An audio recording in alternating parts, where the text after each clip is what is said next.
Nouvelle grève et manifestation de fonctionnaires contre l'austérité à Athènes. D'ici la fin de l'année, ils seront 30 000 employés du secteur public mis au chômage partiel.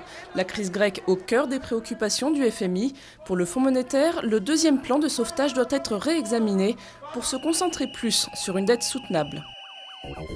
L'Express prend acte de la plainte du ministre de l'Intérieur Claude Guéant pour diffusion de fausses nouvelles et diffamation. Un article de l'hebdomadaire fait état d'investigations menées sur la compagne de François Hollande. Le candidat à la primaire socialiste dit attendre des preuves.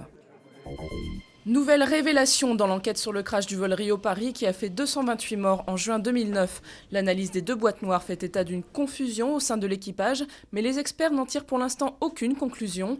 Des éléments dévoilés alors que les familles des victimes sont attendues mercredi chez une juge pour faire le point sur les investigations. Un véritable défi à la science. C'est ainsi qu'a été accueillie en 1982 la découverte par l'Israélien Daniel Schertman des quasi-cristaux, une trouvaille qui lui vaut de recevoir 29 ans plus tard le prix Nobel de chimie. Les atomes de ce cristal sont assemblés dans un modèle ne pouvant être répété, à l'image des mosaïques du monde arabe.